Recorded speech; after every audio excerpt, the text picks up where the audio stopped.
All right, I'm on hole number 3 of the East Coast Tournament. I'm in the opening round of the Ricky Division. Let's go to Golf Clash Notebook and check out hole number 3. So here's the deal. Hole number 3.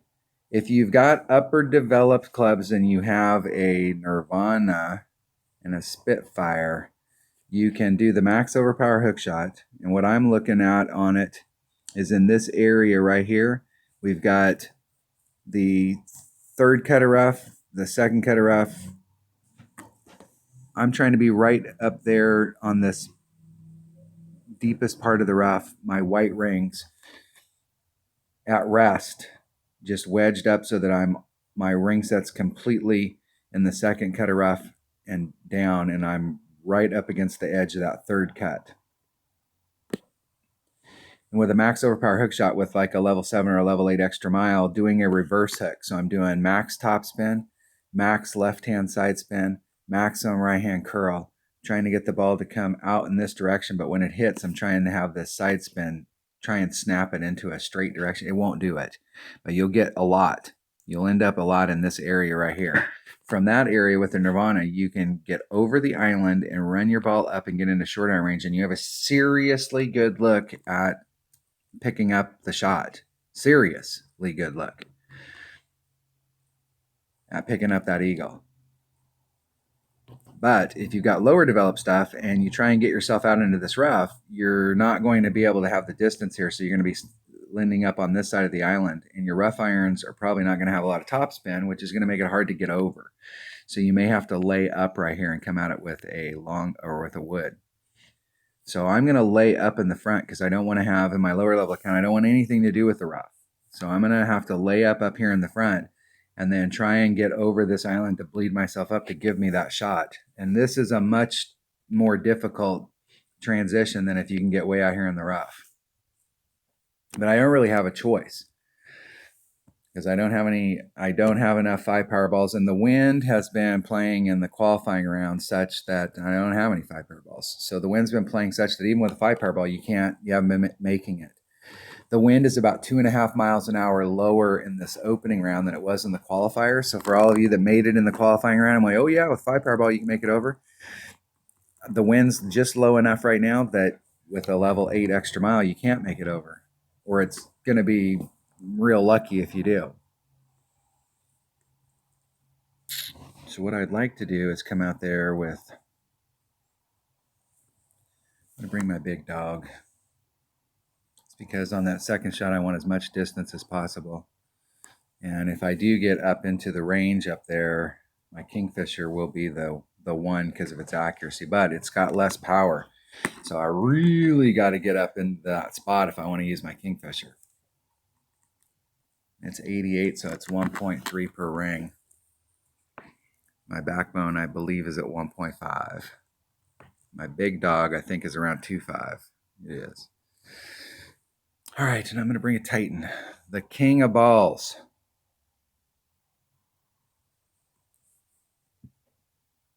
No matter what we get, we're just going to have to go out there and shoot it. The thing is, I haven't practiced the layup shot. I've only done the layup shot one time all week, and it was in the qualifying round in this account. So I have no idea how much topspin, backspin, or whatever I need to put on it in order to get it as deep into that hole. So I'm just going to have to be conservative and do a layup up there. Try not to leave myself too far back, but try not to put any risk at all that I'll roll into that sand up in the front, because that kind of defeats the whole purpose. Put a little teeny bit of top spin on it. 3-7. I'm going to do a 4-ring pull.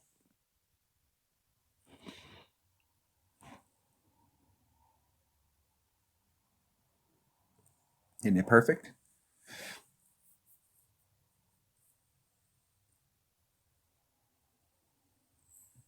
Just trying to bleed myself up there and get as close as I can, but not risk it.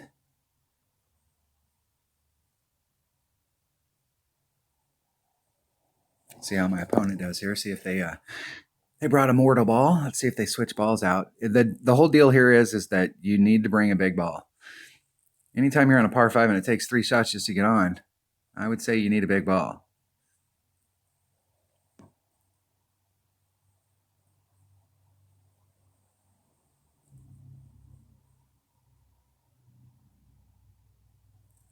leading up there nicely.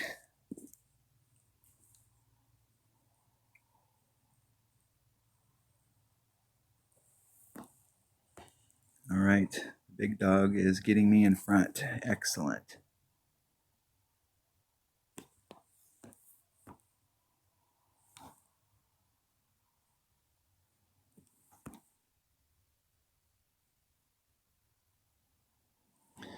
All right, I'm going to leave the wind in and see if I can just ride through that.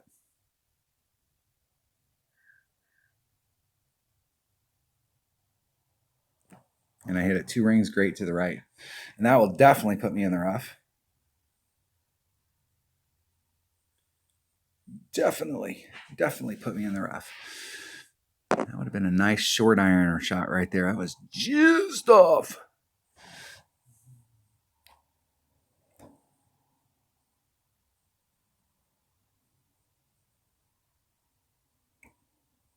See if my opponent can bridge that gap. This second shot to try and get over that island, you really need to bring a big dog. Otherwise, you're going to have to work harder on it. It's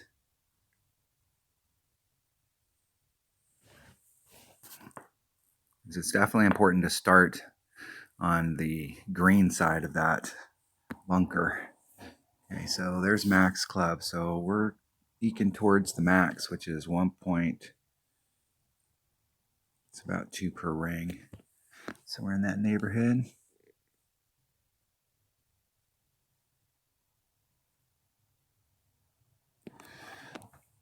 So it's 2 per ring. I'm going to do a 10% pull. So that's going to be 3-3. So there's 3.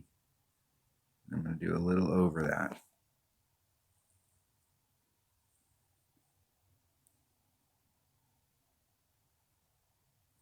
Hitting it perfect. See if I got my wind adjustment right. Not quite.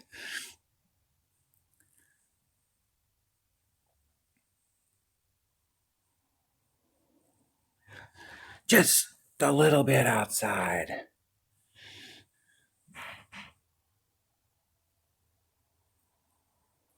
See if my opponent can get up there. They should be able to easily get up there.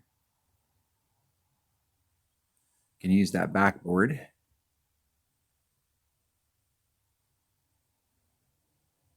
The Viper hits about pretty close to 2 per ring. It's 1.9 per ring. So they did take some wind out.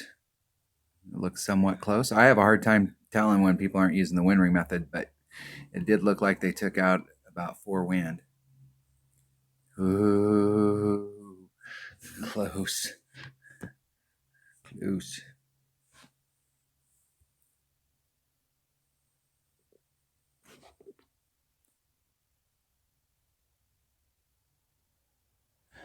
All right, we made it through the first segment, the first 3 holes, and didn't pick anything up, didn't drop anything. So the second segment in this tournament, holes 4, 5, and 6, we have some pretty good opportunities here. Hole number 4, we have a really good opportunity for an eagle. Hole number 5, that's another hole that that par 3. It's not a high percentage par 3, but it does give you a pretty good look. And hole number 6, you can get the eagle pretty easy on hole number 6. And if you put yourself in the right spot, you have at least an Albie shot.